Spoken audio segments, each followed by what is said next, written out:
Muito bom dia, seja bem-vindo ao nosso Reflexão em Vida dessa quinta-feira. Estamos aqui para mais uma vez compartilhar a poderosa e preciosa Palavra de Deus. Essa palavra que é viva e eficaz e mais cortante do que qualquer espada de dois gumes, capaz de penetrar a divisão entre alma e espírito, juntas e medulas, e discernir os pensamentos e intenções do coração. Hoje nós vamos refletir no Salmo de número 57, que é um salmo que louva a Deus pela sua bondade. Então é um louvor pela bondade de Deus.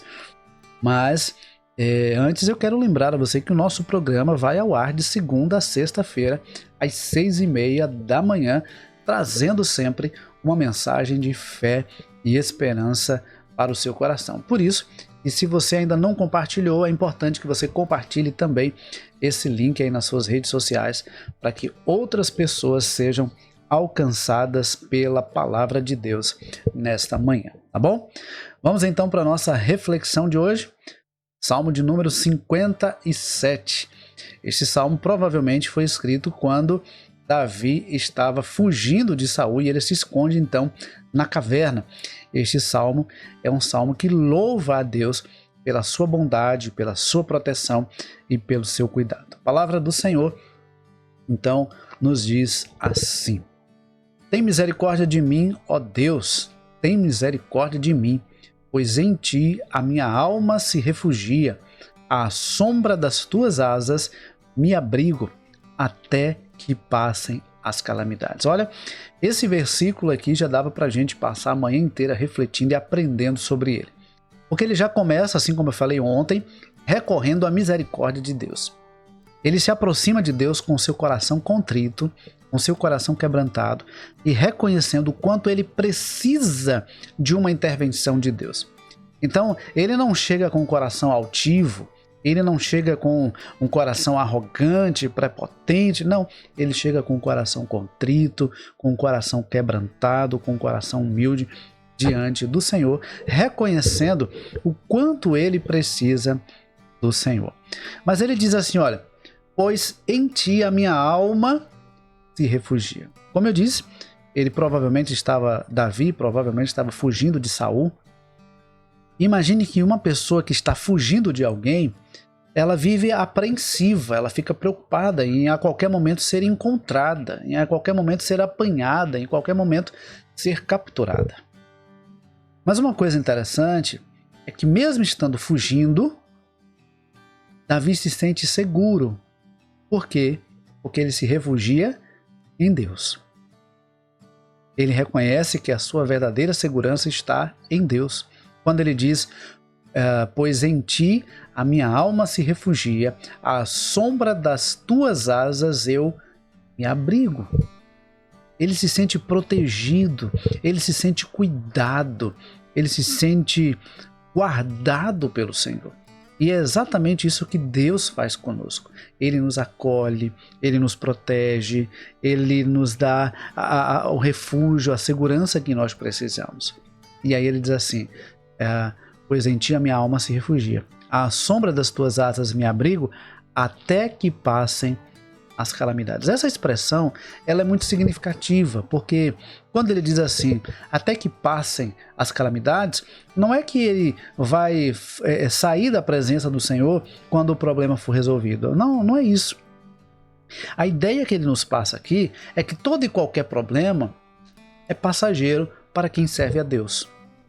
Não existe problema eterno para quem serve a Deus. Não existe sofrimento eterno para quem serve a Deus. Aquele que serve a Deus de todo o seu coração sabe que em algum momento aquela tempestade, aquela calamidade, aquele problema, aquela dor, aquele sofrimento vai passar. Eu acho muito interessante quando o salmista diz lá no Salmo 30 o seguinte, que o choro pode durar uma noite, mas a alegria vem pela manhã. Essa noite pode não ser necessariamente uma noite no sentido cronológico, mas uma noite no sentido de uma fase, de um tempo, de uma estação da nossa vida. Essa noite pode durar um dia, uma semana, um mês, um ano, mas uma hora essa noite vai passar e o sol novamente vai brilhar. Uma hora essa noite vai passar e o sol novamente irá brilhar. Então deixa eu falar uma coisa para você nessa manhã. Olhando nos teus olhos, se você realmente ama a Deus de todo o seu coração e se você confia nele de todo o seu coração, uma hora este sofrimento vai passar. Uma hora essa luta que você está enfrentando vai passar, porque Deus está cuidando da sua vida. Deus está no controle da sua vida. Talvez, ao olhar para as circunstâncias, você ache que você perdeu o controle das coisas, você perdeu o controle da situação e talvez até tenha perdido mesmo. Mas Deus não perdeu o controle da sua vida. Deus não perdeu o controle dessa situação. Por isso, confie no Senhor, se refugie no Senhor, guarde o seu coração no Senhor e você vai ver que essa fase vai passar, esse sofrimento vai se findar e o sol vai brilhar novamente para você. Você vai sorrir novamente, você vai celebrar ao Senhor, você vai entoar cânticos de alegria, cânticos de vitória, por entender que Deus deu a você o livramento, deu a você a vitória, deu a você o direcionamento que você precisava. Ele continua dizendo, versículos 2 e 3, clamarei ao Deus Altíssimo, ao Deus que por mim tudo executa. Dos céus ele me envia o seu auxílio e me livra. Cobre de vergonha os que procuram me destruir. Envia a sua misericórdia e a sua fidelidade. Olha que coisa maravilhosa. Você já deve ter passado pela experiência, se você tem filho, de você ir para uma apresentação, por exemplo, da escola, e você chegar ali de surpresa e de repente seu filho está ali lhe procurando no meio daquela multidão para ver se ele lhe encontra. E quando ele lhe encontra, quando ele olha para você e percebe que você está ali, então ele sente um alívio, ele se sente à vontade, se sente seguro porque ele vê que você está ali. Ou quando ele está numa situação de perigo e ele percebe que você chega, então ele se sente seguro. Meu pai chegou, a minha mãe agora está aqui, eu estou tranquilo. Veja, a ideia do salmista é exatamente essa, que nós devemos nos sentir seguros porque Deus está conosco. E Deus é aquele que tudo executa, tudo faz para o nosso bem, para a glória dele. Então, o Salmo 37, versículo 5, o salmista diz assim, entrega o teu caminho ao Senhor, confia nele e o mais ele fará. Quando nós entregamos ao Senhor as nossas lutas, as nossas inquietações, os nossos problemas, os nossos sofrimentos, quando nós confiamos nele, nós percebemos o agir de Deus. Não é que Deus vai começar a agir depois que a gente confia, não, ele já está agindo. Mas às vezes as nossas preocupações, o medo, a insegurança nos impedem de perceber que Deus já está agindo. Por isso que o apóstolo Pedro ele diz que nós devemos lançar sobre o Senhor todas as nossas ansiedades. E ele diz o seguinte, porque Ele tem cuidado. Ele não vai começar a cuidar. Ele já está cuidando de nós. Então, quando nós entendemos que Deus já está cuidando de nós, quando nós entendemos que Deus está no controle da nossa vida, então nós sentimos um alívio. Nós sentimos um alívio por entender que nós não estamos sozinhos nessa caminhada.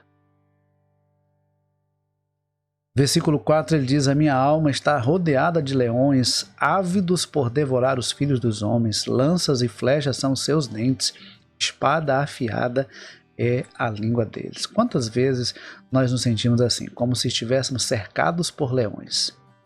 Às vezes esses leões vorazes são aqueles que não gostam de nós, são aqueles que parece que têm prazer em nos perseguir, em falar mal da gente. Parece que tem pessoas que são assim. Tem prazer de nos perseguir, de nos fazer sofrer, de nos fazer sentir mal. Tem pessoas que parecem que têm prazer nisso. Às vezes nós nos sentimos assim, como se estivéssemos rodeados de leões ferozes. Mas deixa eu falar uma coisa para você nessa manhã. Ainda que haja leões ao seu redor, existe um Deus cuidando de você. Deus está cuidando de nós. E ninguém pode tocar num filho de Deus sem a permissão do Senhor. Então, confia e descansa. Confia e descansa. Deus, pela sua bondade, tem cuidado de você. Versículo 5 ele diz: "Sê exaltado, ó Deus, acima dos céus, e em toda a terra brilhe a sua glória." Nós devemos exaltar o Senhor, proclamar o nome do Senhor, testemunhar dos feitos do Senhor sobre a nossa vida. Qual foi a última vez que você falou para alguém sobre aquilo que Deus tem feito na sua vida? Qual foi a última vez que você testemunhou do cuidado de Deus, da bênção de Deus, da provisão de Deus? Qual foi a última vez que você fez isso? Tem pessoas que são extremamente prontas para murmurar, mas tão relapsas quando se trata de agradecer. Um coração grato alegra o coração de Deus. Um coração grato torna a vida mais leve. Um coração grato se torna um instrumento de adoração ao Senhor. Versículo 6 ele diz: "Armaram uma rede aos meus passos, a minha alma está abatida. Abriram uma cova diante de mim, mas eles mesmos caíram nela." Observe que no primeiro momento ele diz: olha, diante da situação de estar sendo cercado, perseguido, a minha alma se abate, eu fico triste, eu me preocupo, porque é natural. Quando a pessoa diz assim: olha, nada me abate, alguma coisa tem de errado aí, porque tem situações que nos abatem, tem situações que nos entristecem, faz parte da nossa humanidade. Tem situações que nos preocupam, tem situações que nos deixam apreensivos. Mas uma coisa que nós aprendemos aqui com o salmista é que Deus ele cuida perfeitamente de nós. E aqueles que se levantam contra nós, uma hora acabam caindo na própria armadilha, caindo na própria cova que abriram. Porque Deus, na sua misericórdia, ele nos protege. Ele nos dá todos os livramentos que nós precisamos. Versículo 7 ele diz: "Firme está o meu coração, ó Deus, o meu coração está firme, cantarei e entoarei louvores." No versículo 6, quando ele olha para os inimigos, quando ele olha para as emboscadas, quando ele olha para a perseguição, ele diz: olha, a minha alma se abate, a minha alma está abatida. É como se tivessem aberto uma cova diante de mim, mas eles mesmos caíram nela. E aí ele diz: firme está o meu coração, ó Deus, o meu coração está firme. Cantarei e entoarei louvores. Deus é aquele que cuida das nossas emoções e dos nossos sentimentos. O apóstolo Paulo, escrevendo aos Filipenses no capítulo 4, versículos 6 e 7, ele diz: não andeis ansiosos por coisa alguma. Antes, fazei conhecido diante de Deus os vossos pedidos através das súplicas, com ações de graças, e a paz de Deus, que excede todo entendimento, guardará o vosso coração e os vossos sentimentos em Cristo Jesus. Se o seu coração está inquieto, se o seu coração está abatido, se o seu coração está triste, preocupado, angustiado, busque ao Senhor. Busque ao Senhor nessa manhã. Se prostre diante dele. Se você não consegue se ajoelhar, talvez deitado mesmo, ou em qualquer que seja a posição, mas que o seu coração esteja prostrado diante de Deus. Você se curve diante da grandeza de Deus e coloque diante dele, nas mãos dele, tudo aquilo que tem lhe inquietado, tudo aquilo que tem tirado o seu sono, tudo aquilo que tem tirado a sua paz. Coloque diante do Senhor. Versículos 8 e 9 ele diz: acorde, ó minha alma, acordem lira e harpa. Quero acordar o alvorecer. Eu te darei graças entre os povos. Cantarei louvores a ti entre as nações. Aqui é o testemunho. Quando nós percebemos o cuidado de Deus, nós devemos testemunhar.